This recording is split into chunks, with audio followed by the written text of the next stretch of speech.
Ang kwento po natin ngayon ay tungkol sa isang naging masakit na kamatayan ng isang dalaga sa Cebu City nito lamang nakaraang buwan. Ilang araw na din na sinusubaybayan ng marami ang nangyari sa isang dalaga na natagpuang nakasilid sa isang kahon sa gilid ng kalsada sa Barangay Tisa, Cebu City. At bilang pagtugon sa kahilingan ng karamihan, ay samahan niyo po akong talakayin ang naging masakit na kamatayan ng isang criminology student na si Rhea May Tukmo. Bago ko po simulan ang ating story, sa mga bago po sa channel ko, please hit the subscribe button at pakipindot na rin po ang ating notification bell para ma-notify kayo sa mga bago nating upload na videos. July 17, 2023, nang bandang alas 7 ng umaga, ay isang kahina-hinalang kahon ang napansin ng ilang mga dumadaang residente na inabandona sa gilid ng kalsada sa South Verdana Subdivision, Katipunan Street, Barangay Tisa sa Cebu City. Ang nasabing kahon ay napansin din ng isang security guard na naka-duty sa malapit na private subdivision sa lugar, ngunit hindi niya ito pinansin sa pag-aakalang ito ay nalaglag lamang mula sa isang courier o delivery van. Nang sumapit ang alauna ng hapon, ay isang tagalinis ng kalsada ang nakapansin sa kahon at sinubukan nito iyong galawin. Ngunit mukhang mabigat ito kaya naman ay humingi siya ng tulong sa isang barangay tanod. Nang subukan na nila itong buhatin ay nagulat sila dahil na mabuksan ng kahon ay nakita nila ang braso ng isang tao. Agad silang nagtungo sa barangay hall para i-report ang kanilang natuklasan. Ang kapitan ng barangay Tisa na si Captain Ringo Pacana ay agad na tumawag sa tanggapan ng kapulisan ng Labangon Police Station. Pagsapit ng alas 2 ng hapon, ay dumating na ang mga pulis at investigador sa crime scene. At dito nga ay tumambad sa kanila ang katawan ng isang babae na nasa kalunos-lunos na kalagayan. Ang mga kamay at paa nito ay nakatali ng aluminum cables. Ang mukha nito ay tila ba nasunog ng isang matapang na uri ng kemikal. Marami din itong mga pasa sa iba't ibang bahagi ng katawan.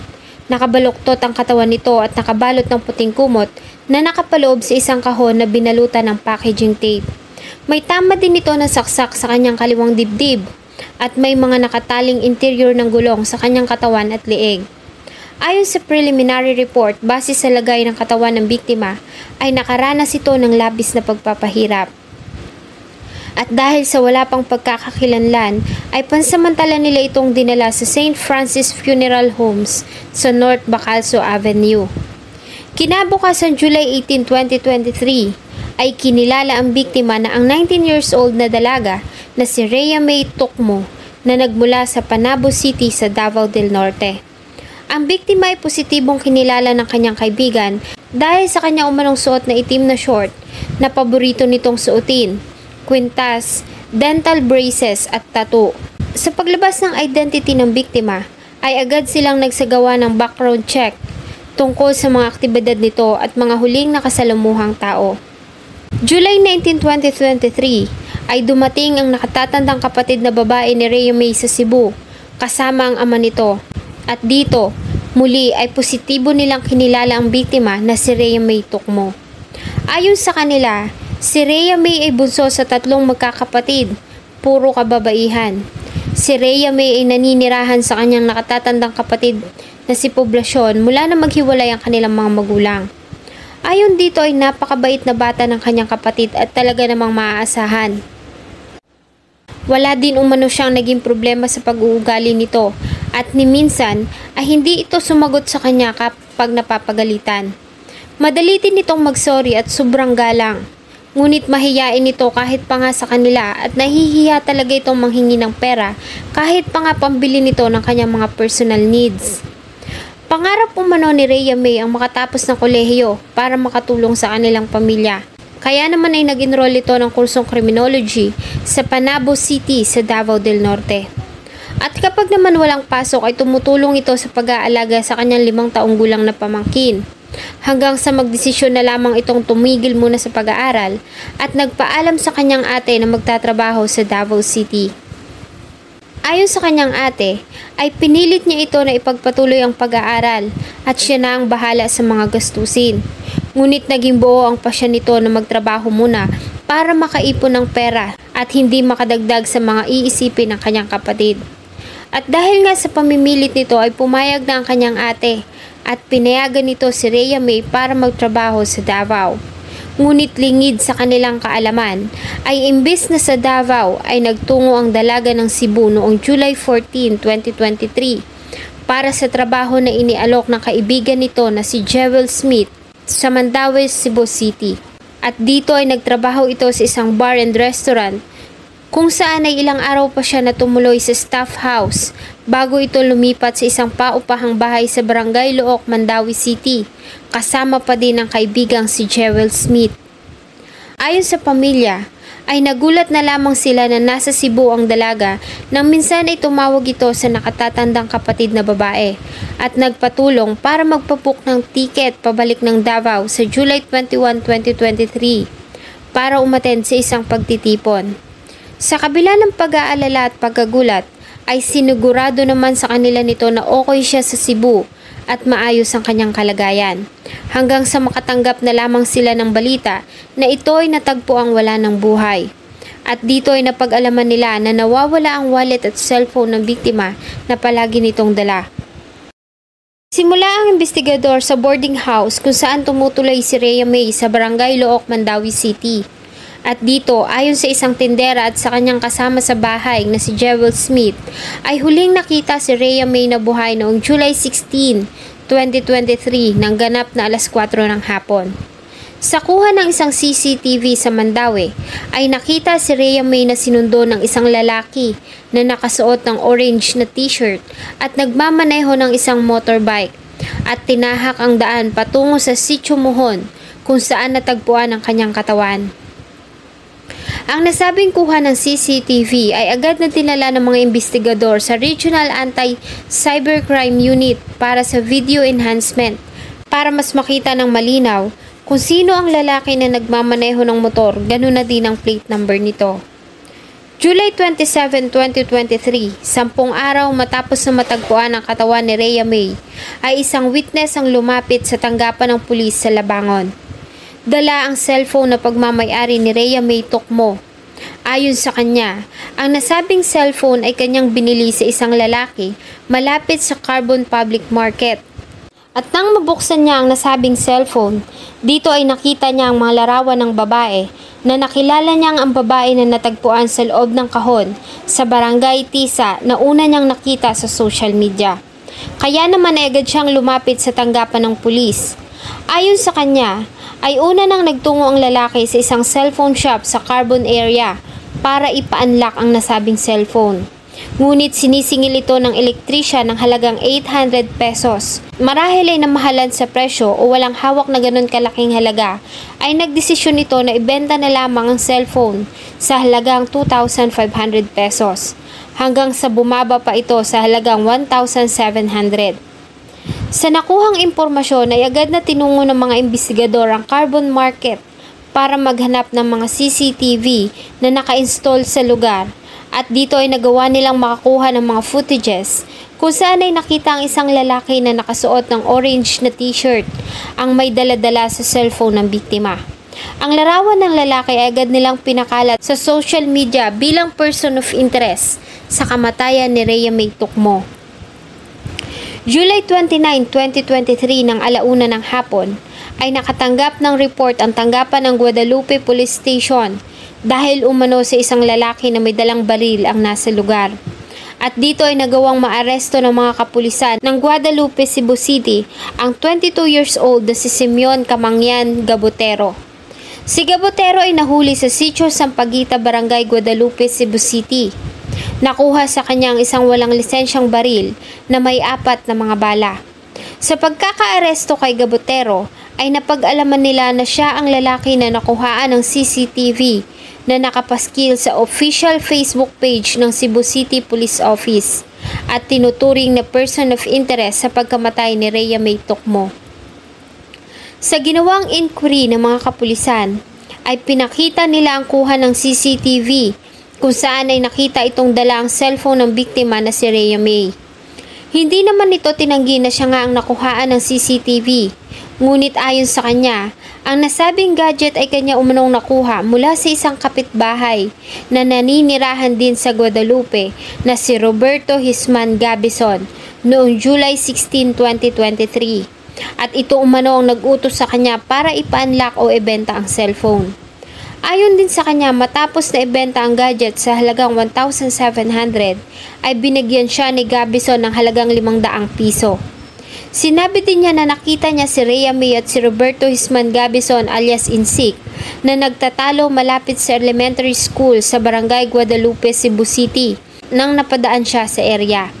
Hindi niya rin umano alam na ang nasabing cellphone ay pagmamay-ari ng isang biktima ng pagpatay. Sinabi din niya na alam niya na hinahanap siya ng mga pulis, ngunit hindi siya sumuko dahil sa natatakot na madamay sa krimen. Kinabukasan July 30, 2023, nang ganap na alas 7:45 ng umaga, ay naaresto naman sa isang buy-bust operation si Roberto Hisman Gabison sa Sitio Cabulacan, Barangay Guadalupe, Cebu City. Nang tanungin nila si Gabutero kung ito ba ang Gabison na kanyang tinuturing na siyang lalaki na nag-utos sa kanya para ibenta ang cellphone ni Rhea, ay positibo nitong kinumpirma na ang lalaki ay si Roberto Hisman Gabison alias Insik. Tinanggi naman ni Gabison ang nasabing akusasyon at ayon sa kanya ay hindi niya umano kilala si Gabutero at hindi niya din kilala ang biktima. Ayon din sa kanya ay totoo na may sinanla siya na cellphone dahil sa kinailangan nila ng pera na pangbayad sa inuupahang bed space kasama ang kanyang live-in partner. Ngunit ang nasabing cellphone ay kanyang pagmamay-ari. Ayon sa kanya ay inutusan niya ang isang lalaking nagngangalang Epoy Cañete na dalhin ang cellphone sa isang pawn shop sa Barangay Tabunok, Talisay City. At para patunayan iyon, ayon dito, ang resibo umano ay nasa posisyon ng kanyang asawa. August 4, 2023, ang Philippine National Police ay kumuha ng DNA samples mula kay Gabutero at Gabison para sa gagawing DNA testing.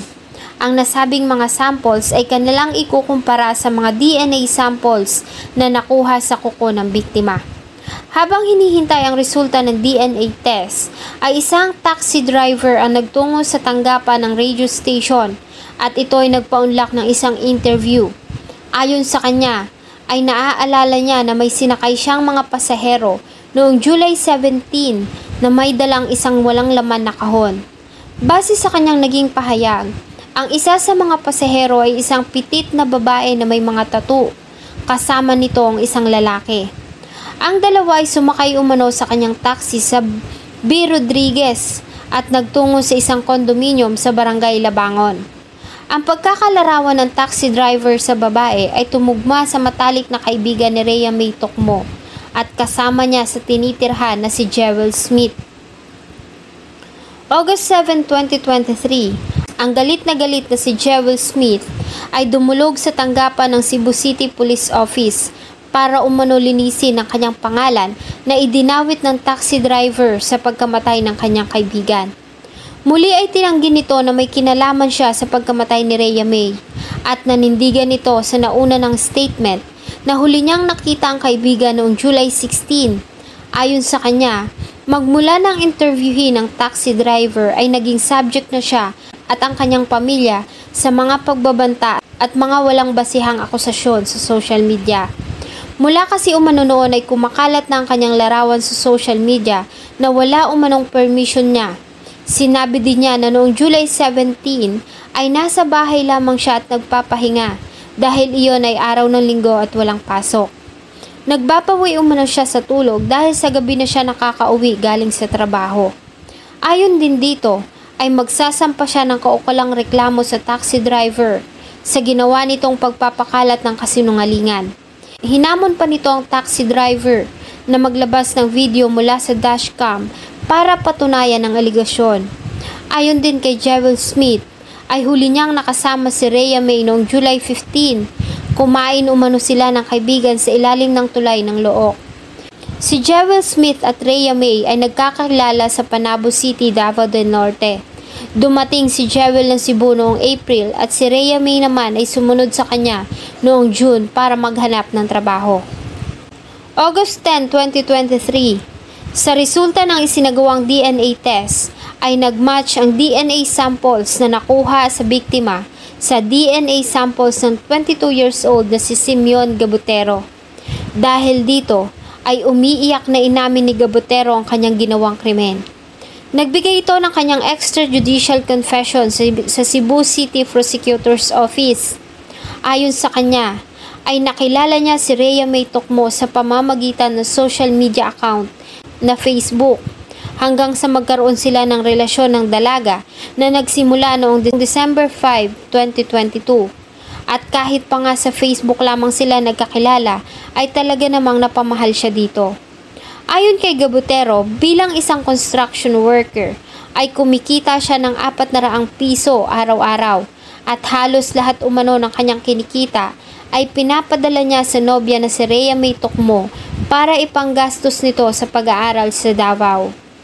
Ngunit nagulat umano siya nang malaman na hindi ito nag-enroll at huli niya na din nalaman na ito pala ay nagtungo ng Cebu noon pang July 14 at naninirahan sa isang boarding house sa Barangay Looc, Mandawi City.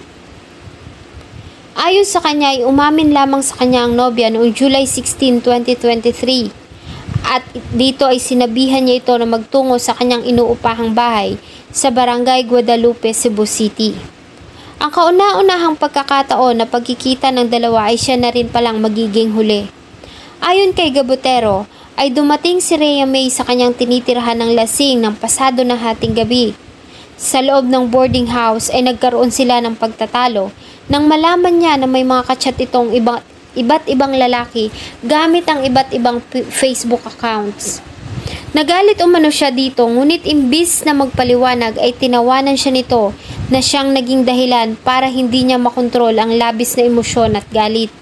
Kaya naman ay nasakal niya ang biktima hanggang sa mawalan ito ng buhay. Ayon kay Gabutero, ay sinilid niya ang katawan nito sa isang kahon at itinapon sa gilid ng kalsada sakay ng kanyang motorsiklo. Sa ginawang pag-amin ni Gabutero sa krimen, ay inanunsyo ng Cebu City Police na ang pagkamatay ni Rhea May Tocmo ay considered solved. Si Gabutero ay nahaharap sa kasong pagpatay. Ayon sa kanila, ang kaso ay isang crime of passion dahil sa ang nakikita nilang motibo ng pagpatay ay ang labis na selos at galit. Ayon din sa kanila, maliban sa kuha ng mga closed-circuit television, ang isa sa pinakamalakas na ebidensya na kanilang nakalap ay ang resulta ng DNA test. Si Gabutero ay pansamantalang nakadetain sa Labangon Police Station habang naghihintay ng paglilitis. Samantalang si Gabison naman ay nakadetain pa din sa custodial facility ng Cebu City Police Office dahil sa kasong may kinalaman sa illegal drugs. Ang remains ni Rhea May ay inuwi na ng kanyang pamilya sa kanilang bayan sa Misamis Oriental noong July 31, 2023. Ayon sa kanila, ang plano nilang pagsasama-samang muli na magkakamag-anak para sa isang reunion ay mangyayari pala dahil sa pagkamatay ni Rhea May. Samantala, sa mga huling mensahe ng pamilya ni Rhea May sa kanilang social media post ay hindi pa rin sila kumbinsido sa mga kinalabasan ng investigasyon ng kaso. Hindi rin sila naniniwala sa mga pahayag na ibinigay ng suspect na si Gabutero at hanggang ngayon ay nananawagan pa rin sila para sa hustisya. At dyan po natin tatapusin ang ating naging pagtalakay sa kamatayan ng isa na namang dalaga ng dahil sa karahasan. Salamat po sa inyong patuloy na pagtangkilik ng akin pong mga videos. Huwag niyo pong kalimutang mag-iwan ng inyong salubin at suggestion sa atin pong comment section. Thank you so much po and see you on my next video.